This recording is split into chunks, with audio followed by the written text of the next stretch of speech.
And then the Z, we're not going to mess with at the moment for the web. But what is important to note is that the Z-axis, like I said, this is just kind of like a string that's going right through the middle of our item. Well, with that string going through the middle of our item, what we can do is we can not translate it with noticing it. What we can do is rotate it. And so if we rotate the Z-axis, things would spin in a circle. Same thing over here. Now what's interesting is by default, if you don't declare the direction and you simply wrote the word rotate, you are by default going to be rotating on the Z-axis. Okay, so as you can see, it's spun a little bit, and it's spun as if there was something holding it in the middle, and that's where it's spinning from. Now, the next thing that's important to note about all of this is this point in the middle here. You can't see this point on the actual element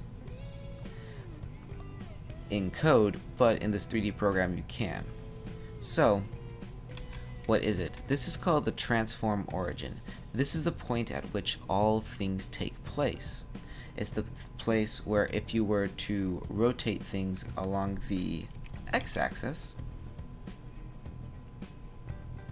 we're not going to get into this right now, but to make things easier to see,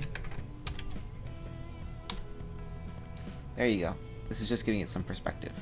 You can see things, it's being spun on this middle area here. So if we were to rotate this along the x-axis, you can go ahead and see that that's how it moves, which is very similar to over here. You just have perspective going on, more extreme. If we turn this perspective off, it just looks a little squished. And we will get into perspective later. So it looks squished. There you go. It looks squished. But what it's doing is it's rotating.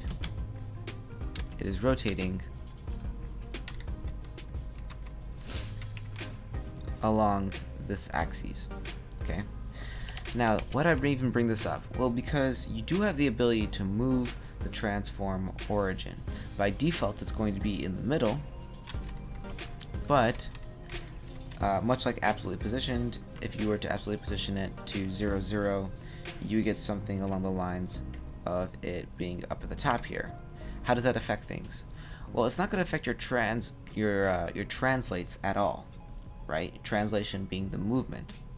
But what it is going to do is it is going to affect the rotations quite drastically.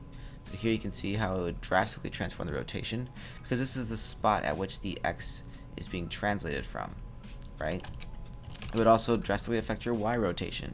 It'd be more like opening a door than just spinning along an axis in the middle. So same thing over here. If we were to give it a 0, 0 transform origin, give it a perspective, and we're going to make this 55 degrees. Whoa, you can tell things are totally different now. Let's turn off this perspective for a moment. Alright, that kind of does the same thing. You kind of get the idea. The transform origin moved, transform origin in the center. Okay, just little stuff like that. This is not what we're going to be focusing on right now, because there's a lot more to this that we're going to get into that's kind of more important. Next up, the next thing that you can do with transform is do multiple steps. And this is where things get really interesting and are really, really useful. So here we have it translates X. Let's make it obvious, 200. And then it rotates 90 degrees. Actually, let's do this. Let's make more sense starting off. Okay, so here we have the translation of X, 200 degrees. So as a visual, what is happening is it's taking this item, it's translating it, meaning moving, over 200 degrees. Oops. There we go, this is easier. It's moving it along the X, 200 pixels, 200 pixels, and then it says rotate 90 degrees. Here's the important part.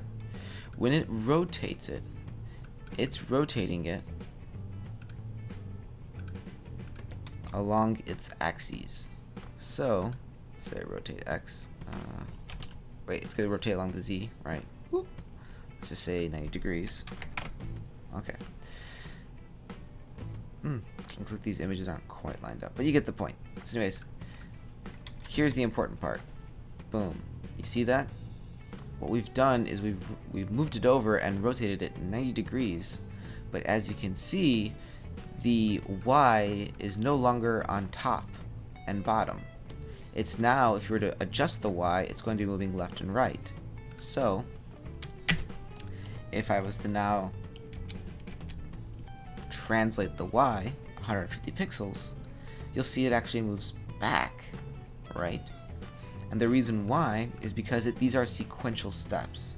So the next thing it's going to do after it rotated 90 degrees, it's going to translate the Y 150 pixels. Okay, so if it was to do that, it would say, okay, cool, so, oops, yeah. It would be like, oh, okay, cool, let's go ahead and do this. And then it moves it back 150 pixels. Now, if we were to remove this rotation, this kind of is what you were expecting. It translated X over 200, and then it translated Y 150, right? So you expected it to see this. All right, I want you to move over and then down. Bingo. Okay, so this is something that's really important to remember because it can be a great aid to you or a really big hindrance if you don't know what you're doing. For now, I think that covers the most important aspects of the CSS transform. We will be getting more involved with the rotations and the X, and the Z. We will be getting more involved with the rotation and the Z a little bit later. But we'll also get involved with perspective and a bunch of other really cool things that are involved in this process. Okay, if you do have any thoughts or comments, questions, leave them down below. Feedback is always welcome. If you enjoyed what you saw, please be sure to subscribe to the newsletter. Thank you for watching. Have a nice day.